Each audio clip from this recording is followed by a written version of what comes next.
ಈಗ primary school middle school ಆಗಂದ್ರೆ teachers ಕಮ್ಮಿ ಇದ್ದರೆ ರಜೆ ಹಾಕಿದರೆ ಲಾಂಗ್ ಲೀವ್ ಹಾಕಿದರೆ ಅತಿ ಶಿಕ್ಷೆ ಆಗ್ತಾರೆ. ಇದು 3 ವರ್ಷದ ಮಕ್ಕಳನ್ನ 2 ವರ್ಷಗಟ್ಟಲೆ ಟೀಚರ್ಸ್ ಸಹಾಯಕರು ಇಲ್ಲ ಅಂದರೆ ಹೆಂಗೆ ನಡೆಸ್ತಾರೆ?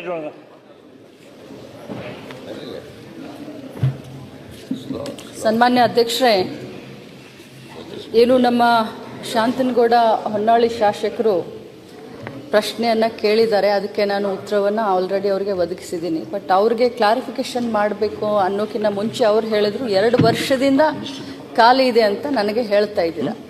ಬಟ್ ಒಮ್ಮೆ ಏನು ಅಂಗನವಾಡಿಯಲ್ಲಿ ಸಹಾಯಕಿಯರಾಗಲಿ ಅಥವಾ ಕಾರ್ಯಕರ್ತರಾಗಲಿ ಖಾಲಿ ಹುದ್ದೆ ಆದ 3 ತಿಂಗಳ ಒಳಗಡೆನೆ ಆ ಹುದ್ದೆಗಳನ್ನು ಭರ್ತಿ ಮಾಡಿಕೊಳ್ಬೇಕು ಅಂತ ನಮ್ಮ ಇಲಾಖೆಯಿಂದ ನಾವು ಆದೇಶವನ್ನು ಹೊರಡಿಸಿದ್ದೀವಿ. ಇದು ಸಂಪೂರ್ಣವಾಗಿ ಇದು ಜಿಲ್ಲಾಧಿಕಾರಿಗಳು ಅಂದರೆ ಅಲ್ಲಿ ಒಂದು ಸಮಿತಿ ಇರುತ್ತೆ, ತಾಲೂಕಾ ಮಟ್ಟದಲ್ಲಿ ತಹಸೀಲ್ದಾರ್ನೊಳಗೊಂಡಂಥ, ಜಿಲ್ಲಾ ಮಟ್ಟದಲ್ಲಿ DC, ಜಿಲ್ಲಾ ಪಂಚಾಯತ್ CO ಆಗಲಿ, ನಮ್ಮ ಉಪನಿರ್ದೇಶಕರಾಗಲಿ, ಈ ಸಮಿತಿ ಈ ಒಂದು ಕಾಲ್ಫರ್ಮೇಷನ್ ಮಾಡುತ್ತೆ ಮತ್ತು ಅದನ್ನು ಪರಿಷ್ಕರಣೆ ಮಾಡುತ್ತೆ.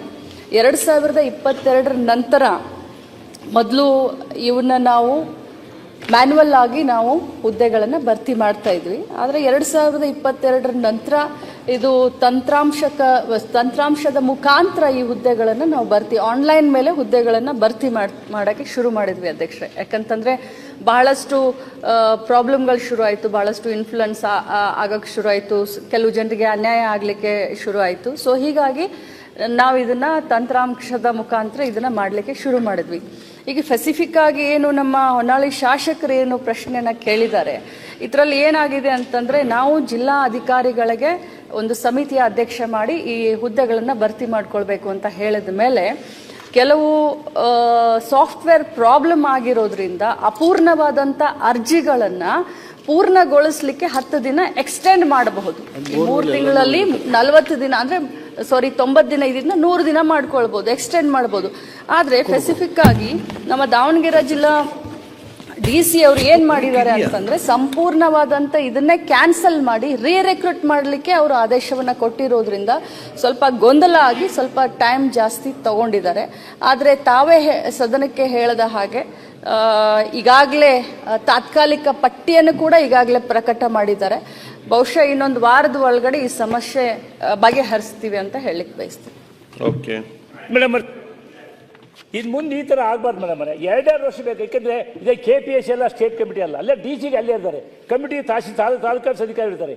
ಮುಂದೆ 3 ತಿಂಗಳು ಮಾಡಿದ್ರೆ ಸಮಸ್ಯೆಗಳಾಗಲ್ಲ. ಮುಂದೆ ಅದು ಸಹ ರಾಜ್ಯದ ರೀತಿ ಆಗದೈತಿ ತಾವು ನೋಡ್ಕೋಬೇಕು ಅಂತ ನನ್ನ ಸಲಹೆ. ಸನ್ಮಾನ್ಯ ಸದಸ್ಯರಿಗೆ ಹೇಳಲಿಕ್ಕೆ ಬಯಸ್ತೇನೆ ಸರ್, ಇದು KPSCನೂ ಅಲ್ಲ UPSCನೂ ಅಲ್ಲ. ಬಟ್ ಇದಕ್ಕೆ ಬರುವಂತ ಪ್ರೆಷರ್ಗಳು ಎಲ್ಲ ಶಾಸಕರಿಗೂ ಕೂಡ, ಈ ಅಂಗನವಾಡಿ ಕಾರ್ಯಕರ್ತರು ಸಹಾಯಕಿಯರು ಅಂತಂದ್ರೆ ಮನೆ ಬಾಗಿಲಿಗೆ ಎಲ್ಲರೂ ಬರ್ಲಿಕ್ಕೆ ಶುರು ಮಾಡ್ತಾರೆ. ಸೊ ಹಿಂಗಾಗಿ ಯಾರ ಮಾತನ್ನು ಕೇಳೋದಿಲ್ಲ ಸರ್ ಇವರು.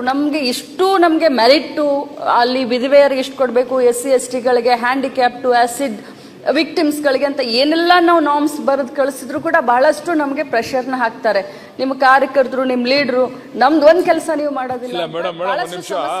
ಅಧ್ಯಕ್ಷ ಇದು ಒಂದೇ ಒಂದು ನಿಮಿಷ. ಇದು ಇವ್ರು ಹೇಳ್ದಂಗೆ KPSC UPSC ಯಾವುದೂ ಇಲ್ಲ, ಜಿಲ್ಲಾಧಿಕಾರಿಗಳು ಮಾಡೋದು. ಆದ್ರೆ ಅದಕ್ಕೊಂದು ಟೈಮ್ ನಿಗದಿ ಮಾಡ್ಬೇಕು ಮೇಡಮ್ ಅವರು. 1 ತಿಂಗಳಲ್ಲ 2 ತಿಂಗಳಲ್ಲ ಮಾಡಿ ಖಾಲಿ ಆದ ತಕ್ಷಣ ಅಂತೇಳಿ ಯಾರ ಪ್ರೆಷರ್ಗೂ ಯಾರು ಈಲ್ಡ್ ಆಗಲ್ಲ. ನೀವು ಕಾನೂನು ಪ್ರಕಾರನೇ ಮಾಡಬೇಕು. ನಿಮ್ ಕಾನೂನಲ್ಲಿ ಏನು ಅವಕಾಶ ಇದೆ ಅದರಂತೆ ಮಾಡಬೇಕು. ಮಾಡಿ 2 ತಿಂಗಳಲ್ಲಿ ಮಾಡಿ ಅಂತ ಒಂದು ಆದೇಶ ಮಾಡಿ. 2 ತಿಂಗಳು ಮಾಡಿದೀನಿ, 3 ತಿಂಗಳ ಒಳಗಡೆ ಇಲ್ಲ ಮಾಡಿಲ್ಲ. ಮಾಡದೇ ಇದ್ದವ್ರ ಮೇಲೆ ಏನ್ ಕ್ರಮ ತಗೋತೀರಿ?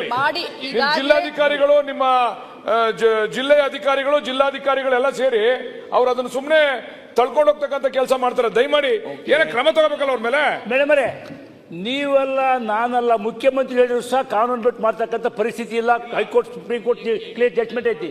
ಯಾವ ಪ್ರೆಷರ್ ಇರ್ಬೋದು, ಏನು ಸಹ ಯಾವ ಮಂತ್ರಿನೂ ಕೊಡ್ಸಕ್ಕ, ನೀವು ಕೊಡ್ಸಕ್ಕಲ್ಲ. ಅಷ್ಟು ಕ್ಲಿಯರ್ ಕಟ್ ಆಗಿದ್ದಾಗ ಯಾಕೆ ಇಷ್ಟ ಅಂತ ಅಷ್ಟು ನನ್ನ ಪ್ರಶ್ನೆ. Okay, good question.